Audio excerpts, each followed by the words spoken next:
আমার মা যখন আত্মহত্যা করে, তখন আমার বয়স ছিল প্রায় ১৫ বছর। তখন আমি প্রায় সবকিছুই বুঝতাম। আমার বাবা একদিন আমার খালাকে বিয়ে করে নিয়ে আসে আমাদের বাড়িতে। তখন আমার মা বসে, বসে রান্না করতেছিল। আমার বাবা খালার হাত ধরে সোজা ঘরের ভিতরে চলে আসে। তখন আমার মা খালাকে বিয়ের সাজে দেখে জিজ্ঞাসা করে, "কি রে বোন, তুই বিয়ের সাজে আমাদের বাসায় কেন?" তখন বাবা বলে ওঠে, "আমরা বিয়ে করেছি।" এটা শুনে মা আর ঠিক থাকতে পারল না। মা মাথায় যেন আকাশ ভেঙে পড়ল। মা তখন অনেক কান্নাকাটি শুরু করে। আর খালাকে বলছিল, "তুই বোন হয়ে বোনের সংসার নষ্ট করলি। আমার ২টা বাচ্চা আছে। তুই আমার বাচ্চার কথা একটাবারও চিন্তা করলি না?"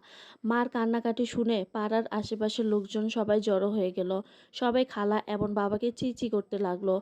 তখন বাবা সবাইকে তাড়িয়ে দিয়ে খালাকে নিয়ে ঘরের ভিতরে গিয়ে দরজা বন্ধ করে দিল। মা এটা কিছুতেই মেনে নিতে পারল না। মা অনেক কান্নাকাটি করছিল। সেদিনে বাড়িতে আর সারাদিনও কোনো রান্না হয়নি। পাশের বাসার এক প্রতিবেশী আমাদের ২ ভাই-বোনকে খেতে দিয়েছিল। মা সারাদিন কিছু খায়নি। হঠাৎ করে রাত ১০টায় বাবা ঘরের দরজা খুলল। তখন মাকে এসে বলে, "দেখো, আমি কোনো অশান্তি চাই না। আমি চাই তোমরা ২ বোন একসাথে মিলেমিশে সংসার করো। যা হবার তা তো হয়েই গেছে।" তখন মা বাবার কলার ধরে বলে, "শয়তান, তুই আমার আর আমার সন্তানের কথা একবারও ভাবলি না। আমার জীবনটাকে তুই নষ্ট করে দিলি। আমার মৃত্যুর জন্য তুই দায়ী থাকবি।" তখন বাবা মাকে অনেক মারধর করে, এমন অনেক আজে-বাজে কথা বলে। আমার মাকে বলে, "তোর মধ্যে এরকম কি সৌন্দর্য আছে যা আমি তোকে দেখে থাকবো, তোকে নিয়ে সংসার করব? আমি সুন্দর দেখে বিয়ে করেছি।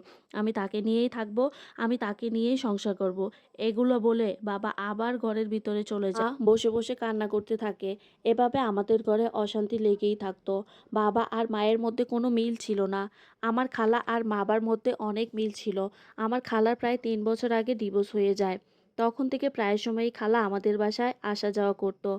তখন থেকেই তাদের ভাবভঙ্গি দেখে মা সব বুঝতে পেরেছিল এবং মা সব নানিকে খুলে বলেছিল।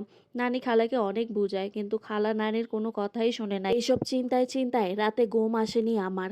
কাছের মানুষ এমনটা না করে দূরের মানুষ করলে হয়তো কিছুটা মেনে নেওয়া যেত।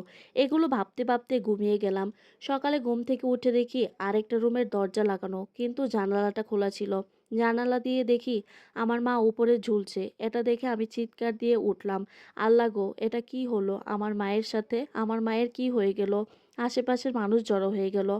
আমার মাকে সবাই নামালো। বাবা রুম থেকে বার হলো। আশেপাশের লোকজন বাবাকে অনেক মারধর করলো। বাবা মার খেয়ে খালাকে নিয়ে পালিয়ে গেল। আর আমার মায়ের লাশ ময়নাতদন্তের জন্য পুলিশ নিয়ে গেল। ময়নাতদন্ত শেষ করে মায়ের লাশ পুলিশ আবার দিয়ে গেল। মায়ের লাশ জানাজা দিয়ে দাফন করা হলো। আত্মীয়-স্বজনরা আমাকে বুঝালো আমি যেন ভেঙে না পড়ি। মায়ের মৃত্যুর ৪ দিন পর একটা মিল্লাত হলো। বাবার কোনো খোঁজ পাওয়া গেল না। আমি আমার নানিকে সাথে করে নিয়ে থানায় গিয়ে বাবার নামে একটা মামলা করলাম। আর আমরা ভাই-বোন নানির সাথে থাকতে শুরু করলাম। আর আমাদের জীবনে শুরু হলো অন্ধকারের কালো ছায়া।